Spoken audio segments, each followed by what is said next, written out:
Graça e a paz, nosso Senhor Jesus Cristo, amado.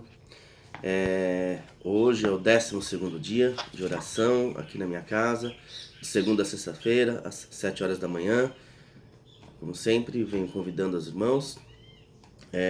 Estão sendo dias gloriosos aqui, na presença de Deus. Ok, irmãos? E após a oração que eu faço, que é em torno de 15 a 20 minutos, eu leio o livro A Revolução dos de um Talento. Estou lendo o capítulo 9 agora. Ontem eu li a primeira parte do capítulo e hoje eu vou concluir a leitura. Vamos fazer uma oração. Senhor Jesus, Deus, obrigado, Pai, por permitir mais este dia, Pai. Eu te agradeço, Senhor, estar aqui podendo transmitir um pouco de conhecimento àqueles que desejam entender mais sobre viver na Tua presença, Pai. Pois eu creio que o Senhor é vivo dentro de nós, Pai. E que o Senhor nos transforma, o Senhor nos guia, o Senhor nos direciona, Pai. O Senhor é quem nos capacita e nos dá sabedoria e entendimento, Pai, daquilo que é da Tua vontade e da Tua justiça, Senhor. Vá à frente, Deus. Traga-nos aquelas pessoas, Pai, que necessitam ter entendimento, conhecimento da Tua palavra, Pai. Que venham a se tornar membros de nossas células, Pai. De nossa igreja, ó Deus. E que se tornem discípulos, Pai, e que também tenham a capacidade, Senhor, que o Senhor vai dar, que o Senhor vai capacitar para formarem novos discípulos, em nome de Jesus. Obrigado, Pai. Amém. Amados, ontem eu li o capítulo 9, que fala sobre o mover do Espírito nas reuniões. Então eu vou passar rapidamente o que foi lido ontem, né? Ele fala sobre a mutualidade, sobre a necessidade de falar, sobre a adoração e a administração, ok? E hoje eu vou entrar no tema a manifestação do Espírito. Lembrando que todos os meus vídeos dessas leituras eu tenho colocado no YouTube, não faço divulgação deles, então apenas os irmãos têm acesso. Se os irmãos quiserem passar para alguém, fiquem à vontade. Amém? A manifestação do Espírito. No verso 7 de 1 Coríntios 12, Paulo diz que a manifestação do Espírito é concedida cada um visando a um fim proveitoso. Mas qual é a forma como o Espírito se manifesta? Paulo responde no verso seguinte: porque a um é dada, mediante o Espírito, a palavra da sabedoria, e a outro, segundo o mesmo Espírito, a palavra de conhecimento, a outro, no mesmo Espírito, a fé, e a outro, no mesmo Espírito, dons de curar, e a outro, operações de milagres, e a outro, profecia, a outro, discernimento de espíritos, e a um, variedade de línguas, e a outro, capacidade de interpretá-las. 1 Coríntios 12, 7. A primeira manifestação do Espírito mencionada é a palavra de sabedoria, depois a palavra de conhecimento. Isso deveria marcar nossas reuniões na célula. Devemos estar cheios de palavras de sabedoria e de conhecimento. Nas reuniões, a palavra de sabedoria certamente tem uma posição de maior importância, porque é o primeiro dom mencionado por Paulo. O que é a palavra de sabedoria? É a sabedoria divina, sobrenaturalmente transmitida pelo Espírito Santo. Ela nos fornece a sabedoria imediata para que saibamos o que dizer ou fazer numa dada situação. Esse dom nos capacita a falar e agir com sabedoria divina e assim assegura o uso e aplicação corretos de outros dons na reunião. Quando a palavra de sabedoria está ausente, os outros dons podem ser usados de maneira errada, o que causa muita confusão. Entretanto, junto com a palavra de sabedoria, precisamos ter na reunião a palavra de conhecimento. A palavra de conhecimento nos dá certos fatos e informações através de uma revelação sobrenatural do Espírito Santo. São informações e conhecimento que não poderiam ter sido omitidos de nenhuma forma natural. São transmitidos sobrenaturalmente.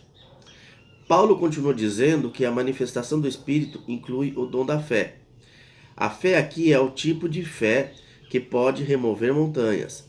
Esta é uma fé através da qual Deus sobrenaturalmente esvazia a pessoa de qualquer dúvida e a enche com uma fé especial que a capacita a realizar o propósito de Deus, apesar de todas as circunstâncias contrárias e contraditórias da vida. Depois, Paulo fala de dons de curar e operações de milagres.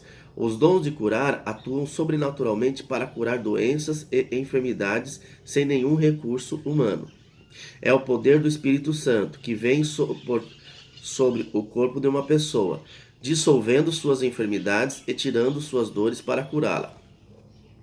O uso dos substantivos no plural implica que a cura é para todo tipo de doença, mas também pode indicar que uma pessoa tenha o dom de curar apenas um certo tipo de doença, enquanto outro irmão tenha o dom de curar outro tipo. Estas são as obras de poder. Três coisas se mencionam: a fé para remover montanhas, a cura das enfermidades e as operações de milagres. Depois se diz que outro é dada a manifestação da profecia. Este é o dom considerado mais importante para a edificação dos irmãos. Paulo diz que devemos pedir qualquer um dos dons, mas primeiramente o dom da profecia. Todos podem profetizar. 1 Coríntios 14, versículo 1. Profetizar é também falar. A palavra de sabedoria é para falar. A palavra de conhecimento é para falar e a profecia é para falar. Veja como a questão de falar na reunião é importante. Se não falamos, nenhum desses dons pode se manifestar. Depois se diz que a outro é dado o discernimento de espíritos. Esta é a capacidade de discernir qual espírito é de Deus e qual não é de Deus. É um dom muito necessário à libertação de pessoas oprimidas.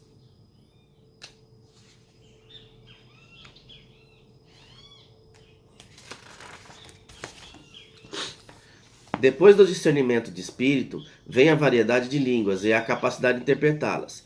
Línguas mais interpretação é igual à profecia.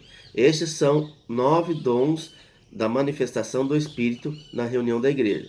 Em 1 Coríntios 14, versículo 26, Paulo diz que fazer, pois, irmãos, quando vos reunis, um tem salmo, outro doutrina, este traz revelação, aquele outra língua, e ainda outro interpretação.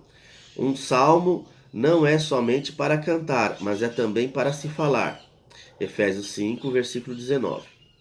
Nos orienta que falemos uns aos outros com salmos, hinos e cânticos espirituais.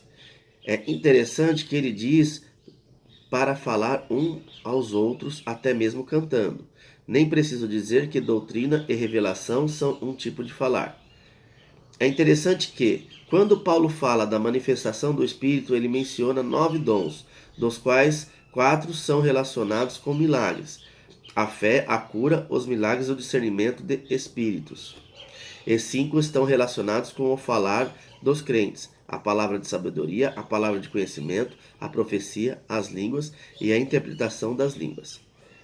Mas depois, quando se fala das reuniões da igreja, em 1 Coríntios 14, versículo 26, não se refere a curas ou milagres.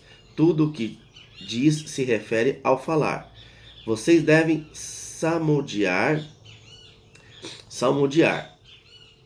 Isso significa que é preciso falar ou cantar. Necessitam vocalizar. Depois precisam ensinar falando. Necessitam dar uma revelação falando. Necessitam falar uma língua e interpretá-la falando. Tudo é por meio do falar. Então, o que temos de falar? Paulo disse em 1 Coríntios 14, versículo 1.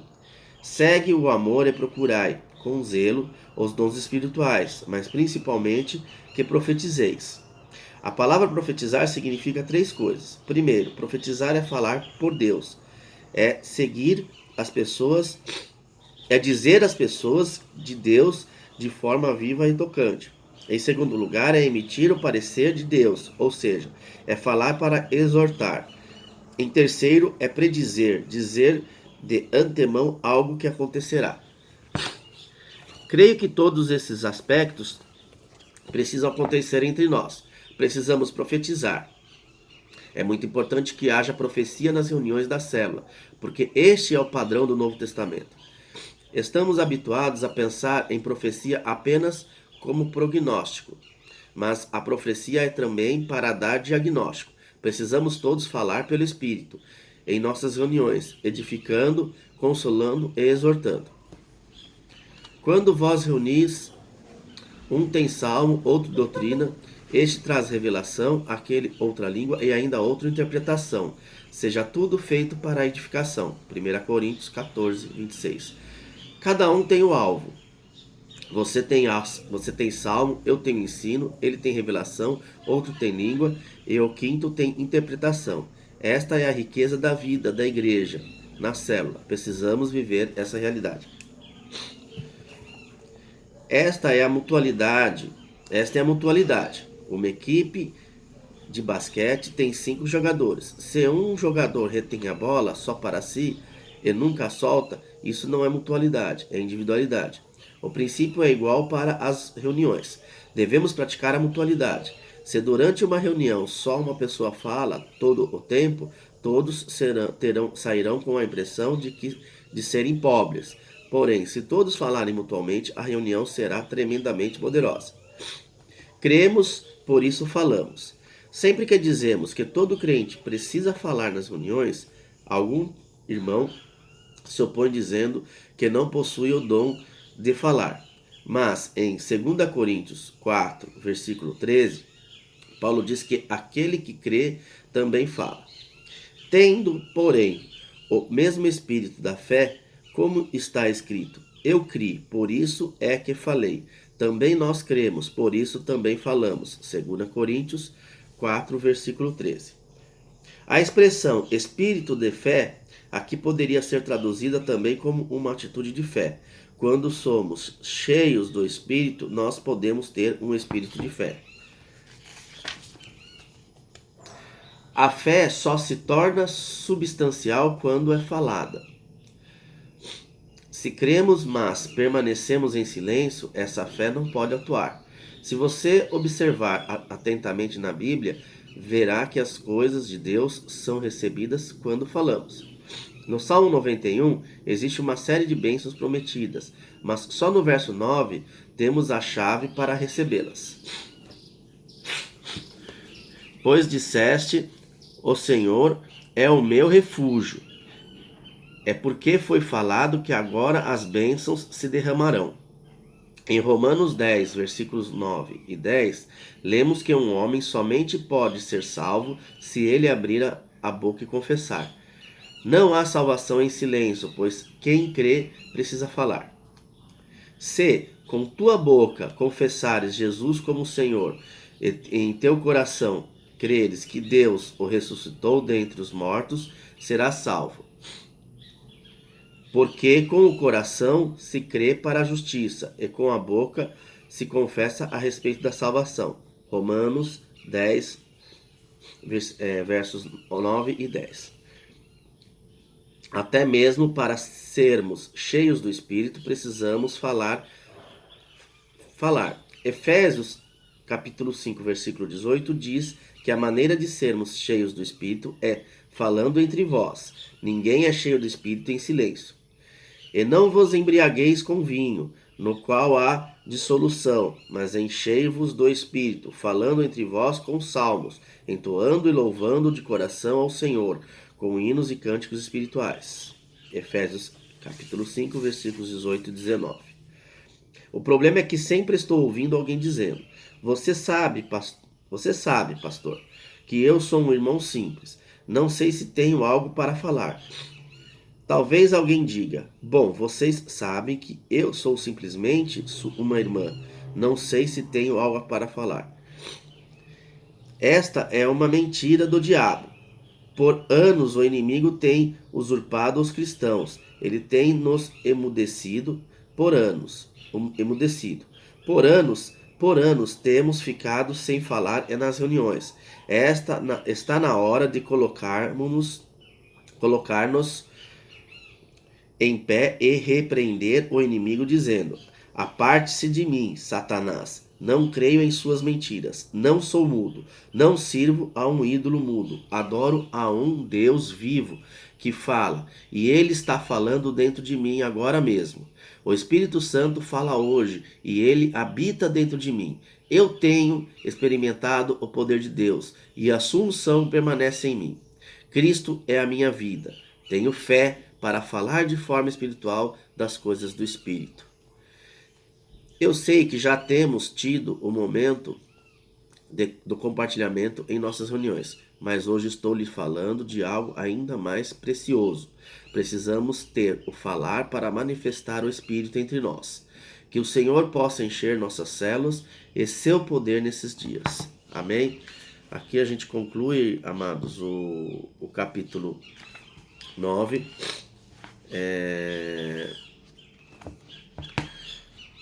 Amanhã nós vamos entrar no 10, que fala sobre o cristianismo, não é religião.